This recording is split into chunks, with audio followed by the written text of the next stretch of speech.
ओम शांति। पतित पावन शिव बाबा इस सृष्टि पर आकर हम आत्माओं को पतित से पावन बनाते हैं।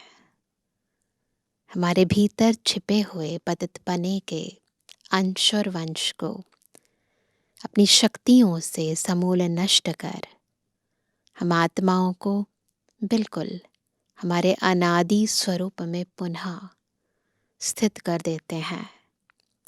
परंतु बहुत ज़रूरी है एकाग्रचित याद, क्योंकि जितना आत्मा एक व्रता होती है, एक की याद में रहती है, सब बातों से निवृत्त होने में समर्थ होती है, उतना ईश्वरीय शक्तियाँ यथार्थ रूप से कार्य करती हैं। उतना आत्मा पर बातों का प्रभाव, पुराने संस्कार का प्रभाव, अपने ही पुराने स्वभाव का प्रभाव नहीं पड़ता है। और ये अप्रभावित स्थिति, निर्लिप्त स्थिति, उपराम स्थिति आत्मा को पवित्रता के ऊंचाइयों तक लेके जाती है। और फिर हम आत्माएं भी बाबा के समान मास्टर पतित पावनी बन जाती हैं, जिसकी यादगार में आज भी लोग गंगा में स्नान करने जाते हैं। तो कैसे हमें भी बाप समान बनना है, मास्टर पतित पावनी बनना है, आज की मुरली हमें समझा रही है। सुनते हैं प्यारे बाबा के मधुर महावाक्य। आज 27 तारीख 27 जुलाई 2026। बाबा के महावाक्य हैं, मीठे बच्चे, सारी दुनिया में तुम्हारे जैसा खुश नसीब कोई नहीं। खुशी हुई सभी को। तुम हो राज ऋषि। मुरली की 2 लाइन्स में हमें 2 टाइटल मिल गए। पहला, हम कौन है? खुश नसीब हैं। दूसरा, हम कौन है? राज ऋषि है। तुम राजाई के लिए राजयोग सीख रहे हो। किसके लिए राजयोग सीख रहे हैं? राजाई के लिए। कौन सी राजाई? अभी संगम युग पर स्वराज्य अधिकारी बनते हैं, फिर सतयुग में हम विश्व राज्य अधिकारी बनते हैं। प्रश्न है, निराकार बाप में कौन से संस्कार हैं जो संगम पर तुम बच्चे भी धारण करते हो? उत्तर है, निराकार बाप में ज्ञान के संस्कार है। वह तुम्हें ज्ञान सुनाकर पतित से पावन बना देते हैं। तो जितना ध्यान से ज्ञान सुनेंगे, उतना जल्दी पतित से पावन बनेंगे। इसलिए उन्हें ज्ञान का सागर, पतित पावन कहा जाता है। तुम बच्चे भी अभी वो संस्कार धारण करते हो। तुम नशे से कहते हो, क्या? हमें भगवान पढ़ाते हैं। हम उनसे सुनकर सुनाते हैं। मुख से बार बार निकलता ना, बाबा ने कहा, बाबा कहते हैं। आज का गीत है, आखिर वह दिन आया आज।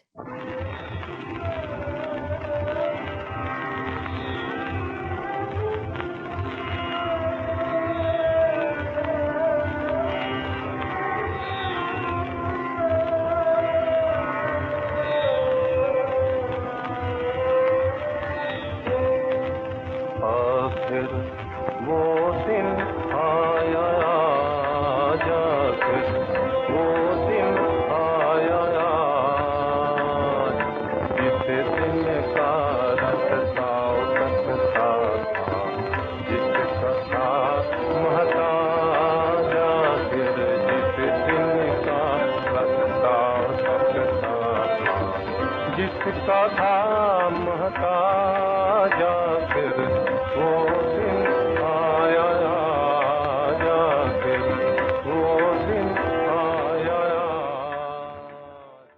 ओम शांति। मीठे मीठे रूहानी बच्चों ने यह गीत सुना। यह महिमा किसकी है?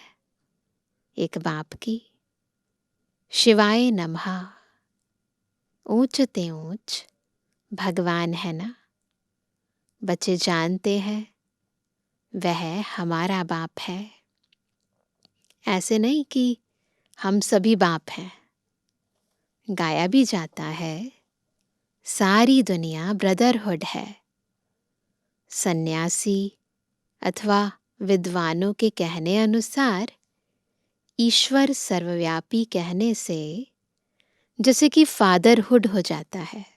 अगर सब जगह बाबा है, सब बाबा हो गए, सब फादर हो गए ना। ब्रदर होने से बाप तो सिद्ध होता है, जिससे वर्षा मिलना है। अगर वो बाबा है, हम बच्चे हैं, तो वर्षा सिद्ध होता है। नहीं तो सब पिता है तो कौन किसको वर्षा देगा? फादरहुड है तो फिर वर्षे की बात ही नहीं है। बच्चे जानते हैं हम सभी आत्माओं का बाप एक है। उनको कहा ही जाता है वर्ल्ड गॉड फादर। वर्ल्ड में कौन है? सभी ब्रदर्स हैं, आत्माएं हैं। सबका गॉड फादर एक ही है। उस बाप की सभी प्रार्थना करते हैं। एक की ही बंदगी व पूजा होनी चाहिए। वह है सतप्रधान पूजा। यह भी समझाया है ज्ञान, भक्ति और वैराग्य। बाप ज्ञान देते हैं सद्गति के लिए। सद्गति कहा जाता है जीवन मुक्ति धाम को। यह आत्मा को बुद्धि में धारण करना है। हमारा घर शांति धाम है। बुद्धि में रहे हमारा घर शांति धाम है। उसको मुक्ति धाम, निर्वाण धाम भी कहा जाता है। सबसे अच्छा नाम है शांति धाम।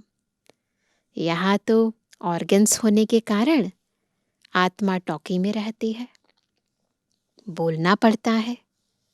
सूक्ष्म वतन में है मूवी, वहाँ बोलना नहीं पड़ता पर मूवी होती है। इशारे में बात होती है, आवाज नहीं होती। तीनों लोगों को भी तुम जान गए हो। मूल वतन, सूक्ष्म वतन, स्थूल वतन। बुद्धि में यह अच्छी रीति बैठा है। मनुष्य सृष्टि के लिए ही गाया जाता है कि यह सृष्टि चक्र लगाती है। उसको कहा जाता है वर्ल्ड की हिस्ट्री ज्योग्राफी। मनुष्य ही तो उसको जानेंगे ना। वर्ल्ड की हिस्ट्री ज्योग्राफी सुनाते हैं। ऊंच ते ऊंच बाप है। वर्ल्ड की हिस्ट्री ज्योग्राफी कैसे रिपीट होती है वह भी जानते हैं। इस चक्र को जानने से ही तुम चक्रवर्ती राजा बने हो। गाते भी हैं देवताएं संपूर्ण निर्विकारी हैं। लक्ष्मी नारायण के चित्र है ना, वह संपूर्ण निर्विकारी और अपने को कहते हैं संपूर्ण विकारी। कहते हैं ना, सतयुग में है संपूर्ण निर्विकारी अथवा संपूर्ण पावन।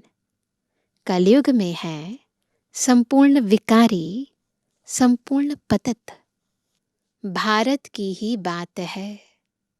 यह बाप ही आकर बुद्धि में बिठाते हैं और कोई नहीं जानते हैं। उन्होंने तो सतयुग को लंबा समय दे दिया है। शास्त्रों में सतयुग को बहुत लंबा टाइम दे दिया है। समझते हैं लाखों वर्ष पहले सतयुग था। तो किसी की बुद्धि में यह बात आती ही नहीं है। अब बच्चे जानते हैं हम अभी संपूर्ण विकारी से संपूर्ण निर्विकारी बन रहे हैं। संपूर्ण पतित से संपूर्ण पावन बनना है। बाप समझाते हैं, आत्मा में ही खाद पड़ी हुई है। गोल्डन एज से अब आयरन एज बन गई है। यह आत्मा की भेंट की जाती है ना। बाबा एग्जाम्पल देकर क्लियर करते हैं कि कैसे आत्मा पतित से पावन और पावन से पतित बनती है।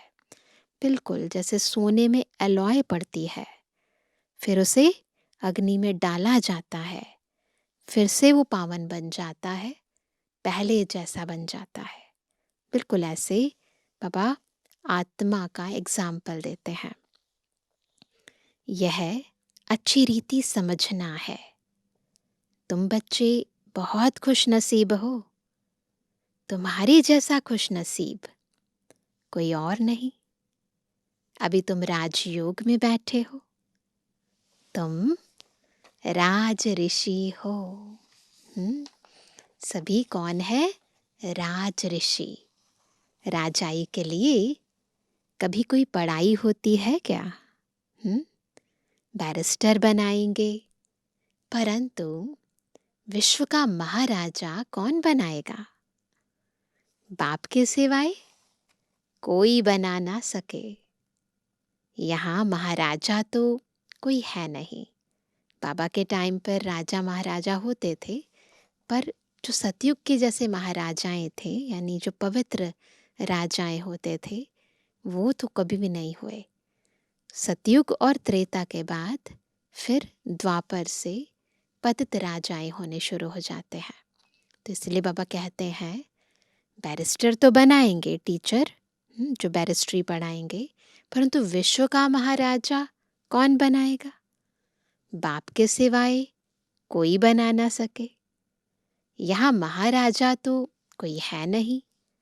सतयुग के लिए तो जरूर चाहिए, किसको जरूर आना पड़े।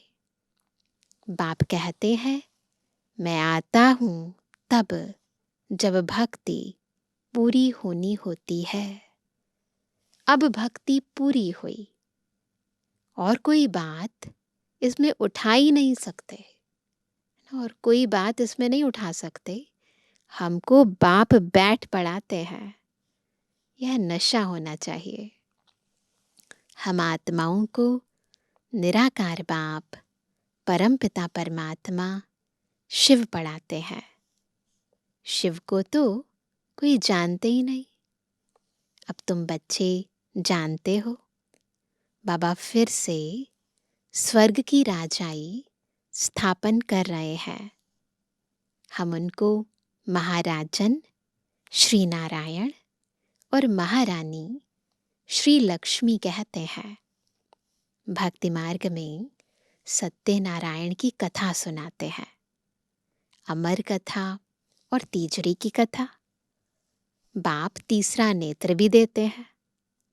नर से नारायण बनने की कथा सुनाई जाती है।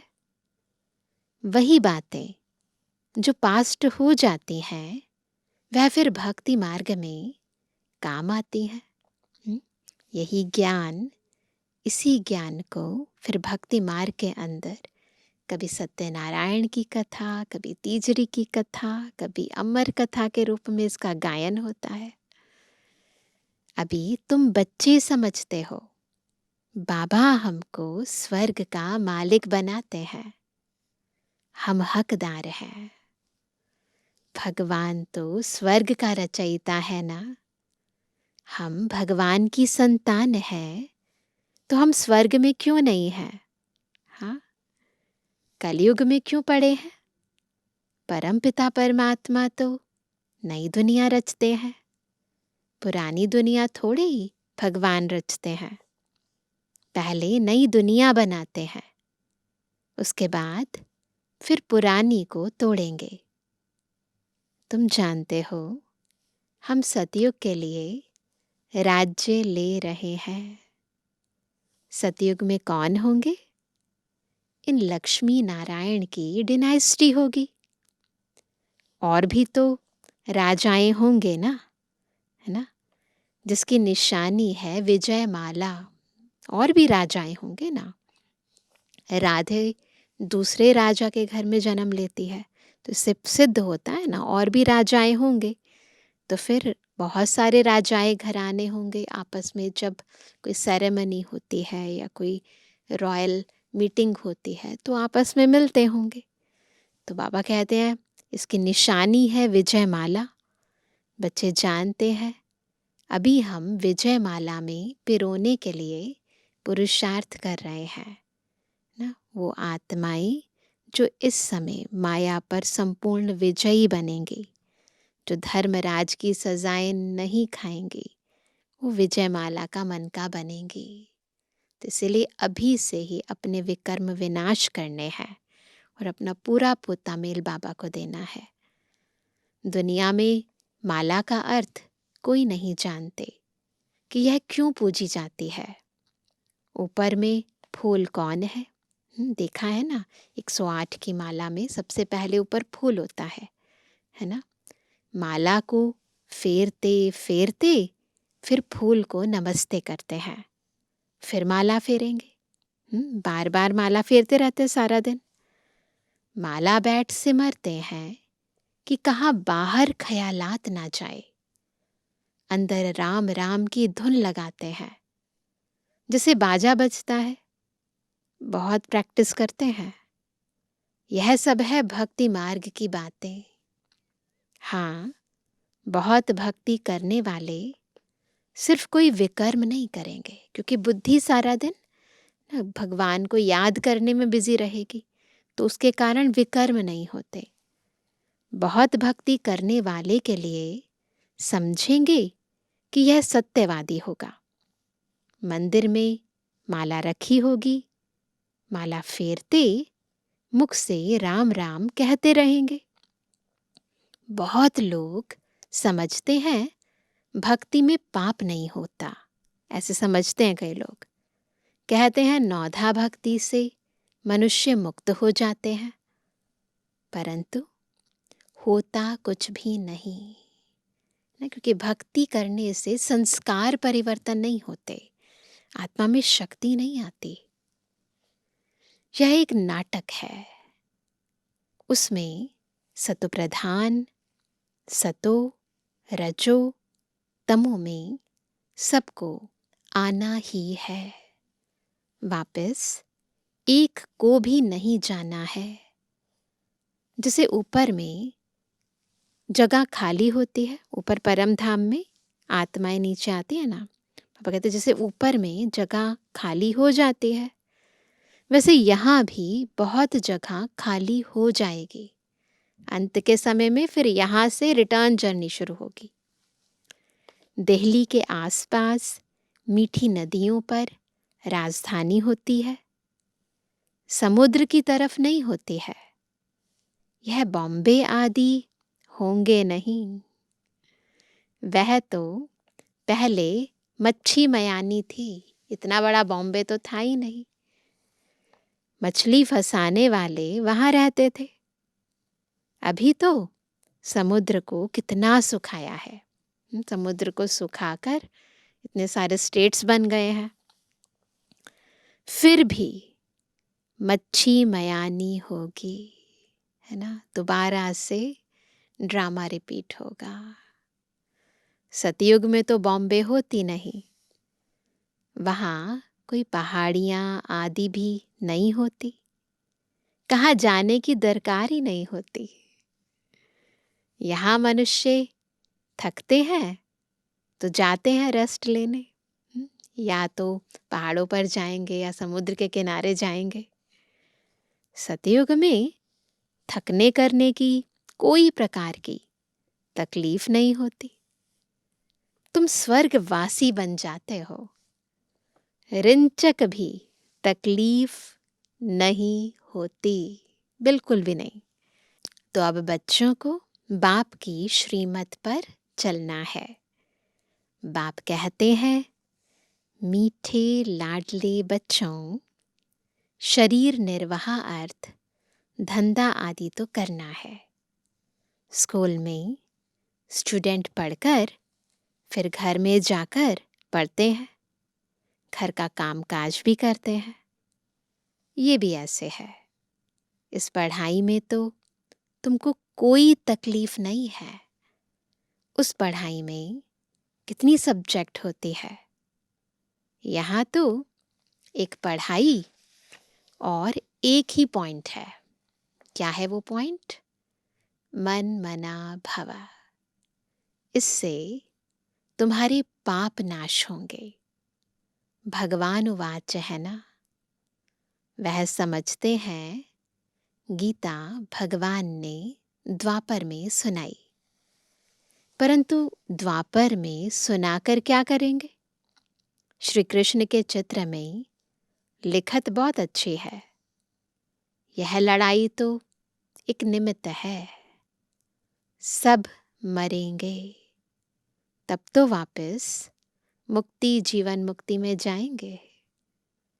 सो भी सिर्फ लड़ाई में थोड़ी मरेंगे, है ना? चाहे वो लड़ाई हो या नेचुरल कैलेमिटीज हो या सिविल वॉर हो, ये सब निमित्त बनते हैं। ड्रामा दोबारा से रिपीट होना है, उससे पहले खत्म होना है। आदि से पहले अंत को लाने के ये सब निमित्त बनते हैं। सो भी सिर्फ लड़ाई में थोड़े ही मरेंगे, अनेक प्रकार की कैलेमिटीज होंगी। बच्चों को कोई दुख नहीं होना चाहिए। मनुष्य का हार्ट फेल होता है तो उसमें कोई दुख नहीं होता है।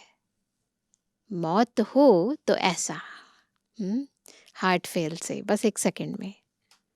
बैठे बैठे हार्ट फेल हुआ, खलास।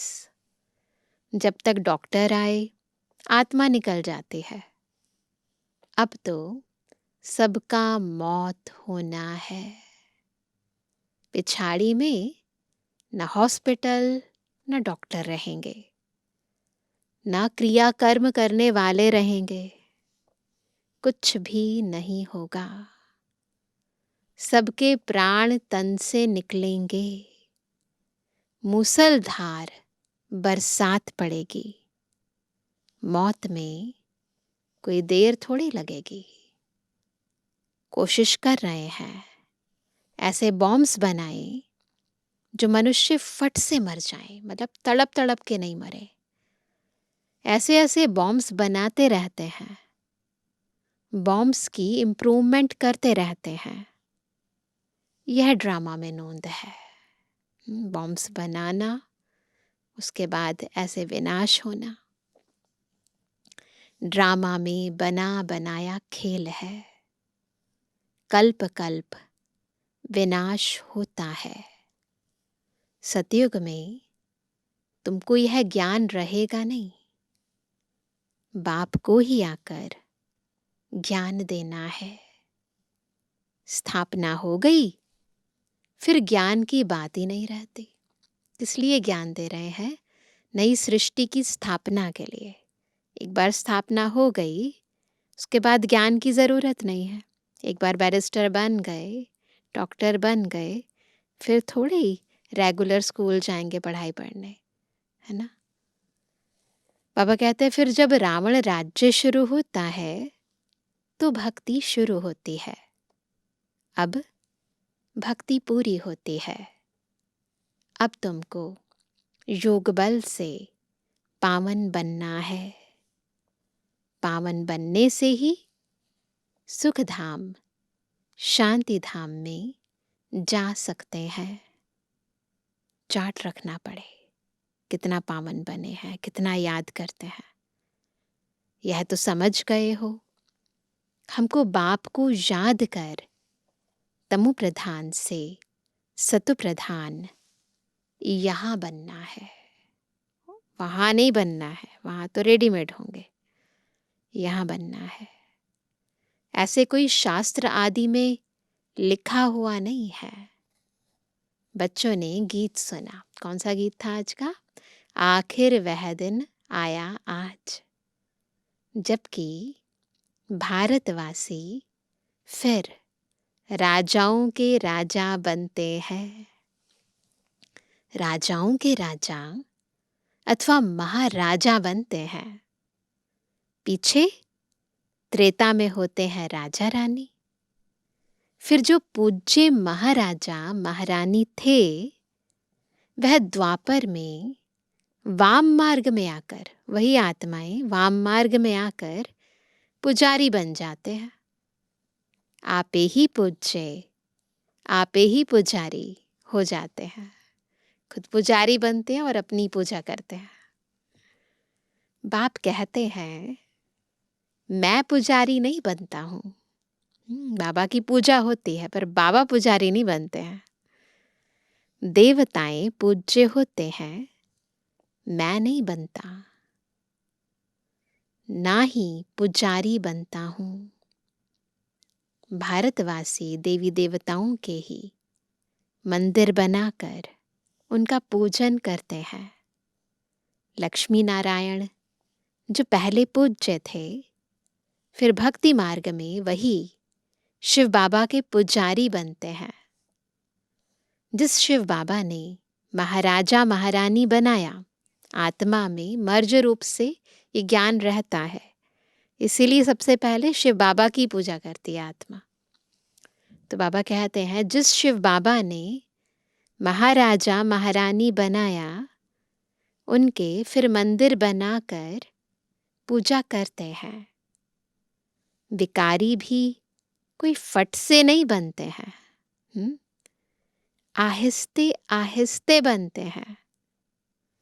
निशानी भी देवताओं की वाम मार्ग में दिखाते हैं। दिखते हैं ना जगन्नाथपुरी के टेम्पल में।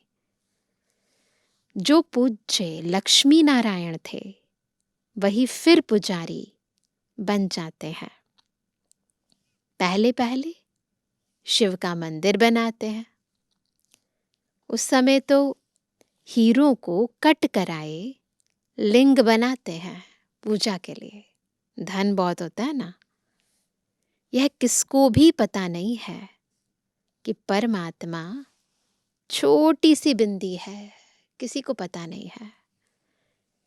यह तुम अभी समझते हो, भले कहीं भी, परंतु बुद्धि से समझते नहीं है। लेकिन अब हम समझते हैं कि बड़ा लिंग नहीं है। मंदिर तो बहुत बनाएंगे। राजा को देख प्रजा भी ऐसे करेगी। पहले पहले शिव बाबा की पूजा होती है। उनको कहा जाता है अव्यभिचारी सतुप्रधान पूजा। एक की पूजा, सतुप्रधान, कोई मिक्सचर नहीं है। ऐसे नहीं इधर भी जा रहे हैं उधर भी जा रहे हैं, नहीं, एक की सतुप्रधान पूजा। फिर सतो रजो तमो में आते हैं। तो पुजारी भी पहले सतो प्रधान, फिर सतो रजो तमो में आते हैं। तुम रजो तमो में आए हो तो नाम ही हिंदू रख दिया है। फिर नाम भी बदल देते हैं। अपने को देवी देवता घराने का कहला भी नहीं सकते, क्योंकि फिर पुजारी बन गए ना, पतित बन गए। असुल थे देवी देवताएं। बाप कहते, तुम असुल देवी देवता धर्म के हो, परंतु तुम बहुत पतित बन गए हो, इसलिए अपने को देवता कहला नहीं सकते हो, क्योंकि अपवित्र हो।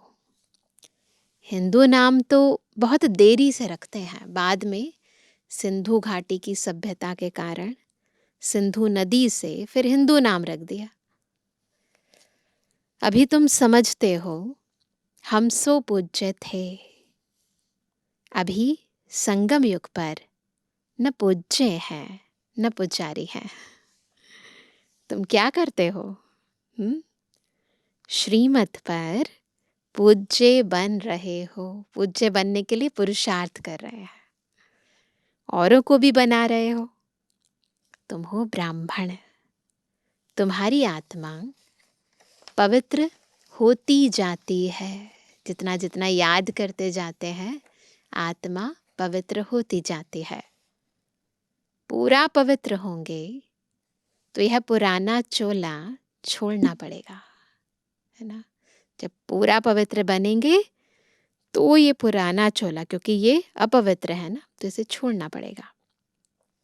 बाप कहते हैं बिल्कुल सहज है, बूढ़ी माताओं को धारणा नहीं होती है। बाप कहते हैं यह तो समझते हो कि हम आत्मा है, आत्मा में ही अच्छे व बुरे संस्कार होते हैं। आत्मा ने जो कर्म किया वह दूसरे जन्म में भोगना होता है। देह दूसरी होगी, पर क्योंकि कर्म तो आत्मा ने किया ना, तो फिर भोगती है। बाप भी आत्माओं से बात करते हैं। बाप कहते हैं, हे बच्चे, आत्म अभिमानी बनो। निराकार शिव बाबा निराकारी आत्माओं को पढ़ाते हैं। निराकार बाबा में ज्ञान के संस्कार है। शरीर तो उनको है नहीं, तो वह ज्ञान का सागर पतित पावन है। उनमें सब गुण हैं। बाप कहते हैं, मैं आकर तुम बच्चों को पावन बनाता हूँ।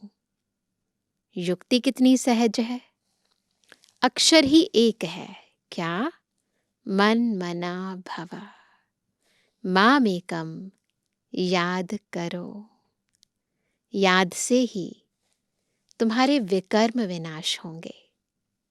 यह भी जानते हो अभी हम ब्राह्मण हैं, फिर सूर्यवंशी, चंद्रवंशी, वैश्य, शूद्रवंशी बनेंगे। हम ही इस 84 के चक्र में आएंगे। ऊपर से नीचे उतरेंगे। बुद्धि ऊपर जाए, नीचे आए, चक्र लगाए, फिर बाबा आएंगे। बरोबर यह सृष्टि का चक्र फिरता रहता है।